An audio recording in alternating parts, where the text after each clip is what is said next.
We are getting ready to start the second quarter. The score is tied 7-7. Baylor's kicker, Aaron Jones, is ready to kick it off to Bo Jackson. Let's see if Bo Jackson can have a huge return that can help give Auburn an advantage in this tight game. Jackson starting his return. Bo Jackson has some room. Jackson still going. Cam Newton has a great block on Thomas Everett. Bo Jackson starting to turn upfield. Bo Jackson, can he go?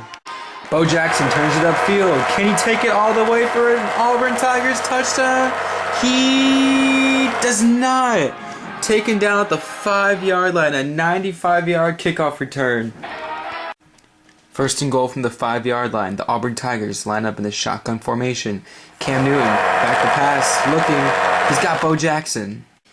And the pass is complete. A beautiful pass by Cam Newton. A small window right there. He threaded the needle and threw a bullet right into the back of Bo Jackson. 5-yard touchdown pass from Cam Newton to Bo Jackson to make the score 13-7 Auburn. Extra point next. And Cam Newton, so far, is looking completely different than he did last week. He's hitting all of his throws. That's his second touchdown pass in only the first half. Cam Newton is showing us why he's a star quarterback and that first game was not his norm. Folks, we have some injury updates to give you. Wide receiver for Auburn, number 88, Terry Beasley, has a strained hamstring. An early diagnosis looks like he'll be out for just one quarter. So he'll be able to return in the third play of the third quarter, but until then, he cannot use his base as he is out for strained hamstring. And that could be a pretty big blow, as now Auburn's only going to have one wide receiver which they can throw to. Extra point by Wes Byram is up. And good, almost blocked, as Terry Beasley, without a base because he's injured, just got ran through. Almost blocked, but the kick is still up and good. 14-7 Auburn. Kickoff will be coming up next. Wes Byram is looking to kick it off to Terrence Williams.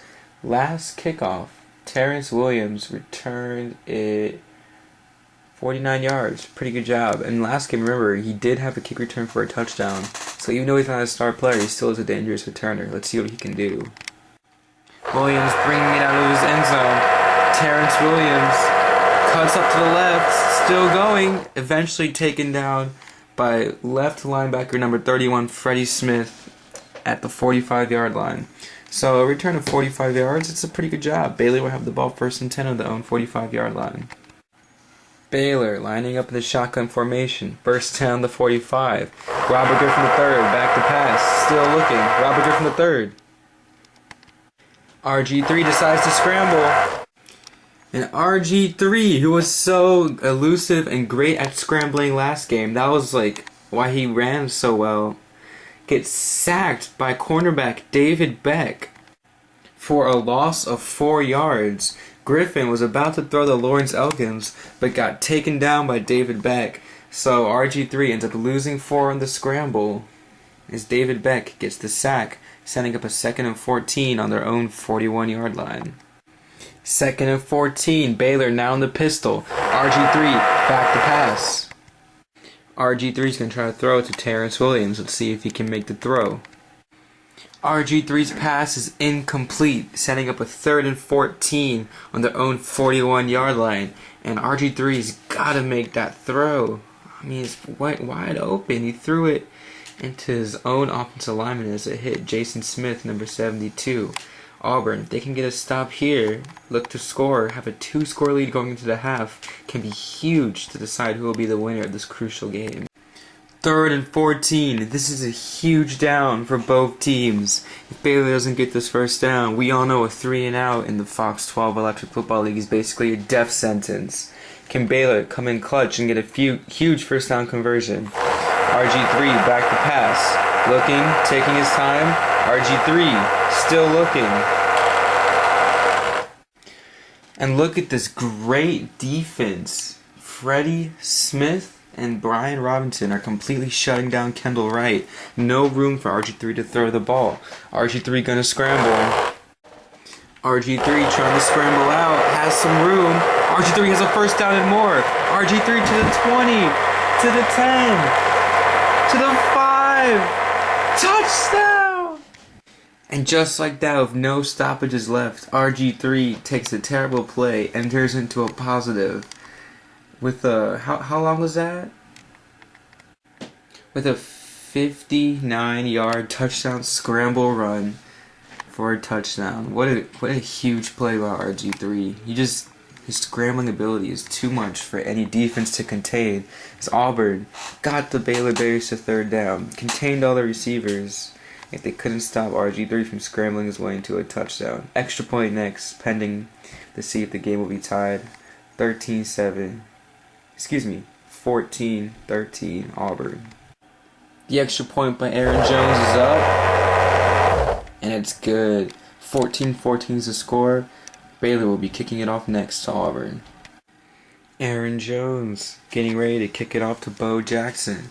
This will be the 9th play of the second quarter, and as we all know, there's only 10 plays per quarter, minus timeouts. But let's see if Bo Jackson can get a big return, and hopefully give Auburn some sort of lead before halftime. Both teams have 3 timeouts left, so the 10th play won't necessarily be the last play of the first half. Bo Jackson's going to bring it out. Jackson has some space. Jackson's still running. Jackson trying to run past Thomas Everett.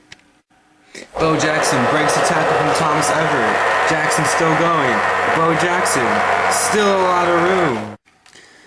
Bo Jackson to the 20, to the 10, touchdown! Just like that. I'm not getting excited because this is becoming the norm for me. Bo Jackson takes another kickoff back to the house, a 100-yard kickoff return, and just like that, Baylor's lead goes up into thin air. It is 20-14 Auburn, extra point coming up next. But Bo Jackson stiff-armed star defensive free safety Thomas Everett like he was nothing, and just sprinted his way to the end zone, going from one side to another to give Auburn the lead again. And just like that, the game that was tied is now in Auburn's hands. So when a star player on defense does a normal touch tackle and a star player on offense, you roll a die. If it's 1-10, the offensive player breaks the tackle. If it's 11-20, the defensive player makes the tackle. I rolled an 8. So the star offensive player in Bo Jackson stiff-armed the star defender Thomas Everett and took it back to the house. This is becoming normal for me and everyone else that's watching this. Bo Jackson is just too good that his greatness is numbing.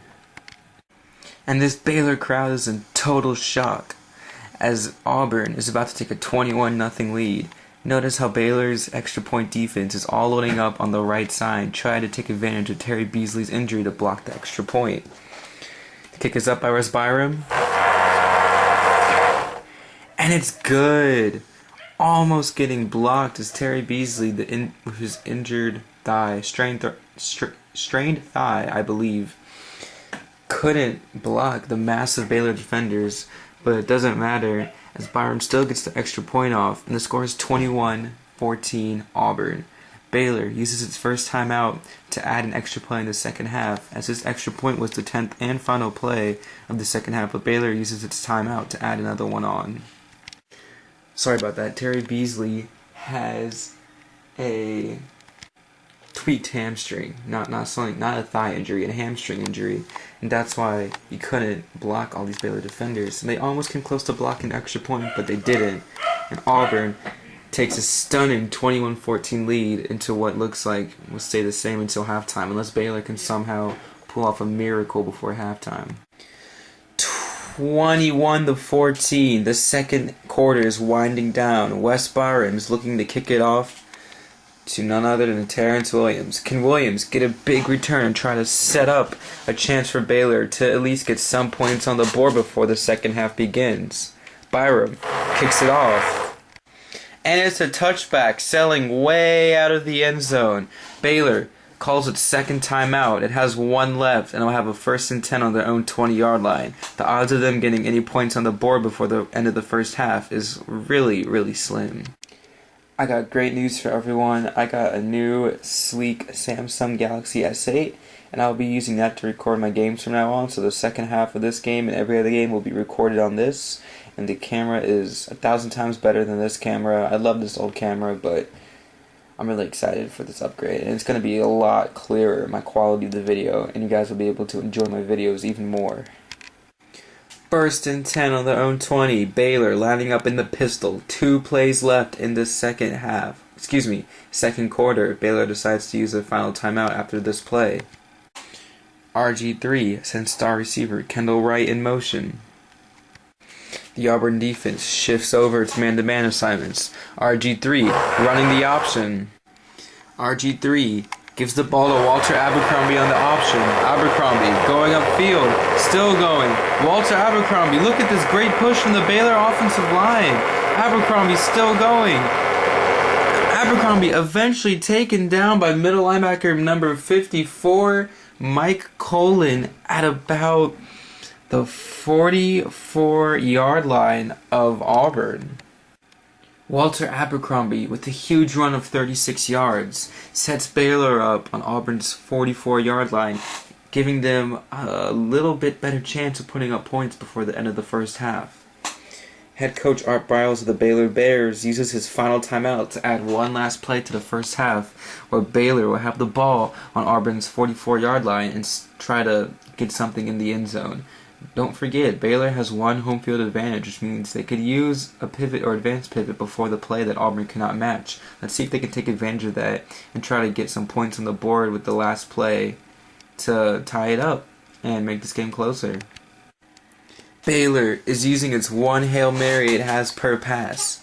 Also, using their home field advantage, pivoting Kendall Wright just a little bit in as this crowd lets RG3 make the audible. Auburn in prevent defense. Let's see if Baylor can throw up a prayer and get a touchdown. RG3 taking a long time back to pass. Still looking. RG3 still looking.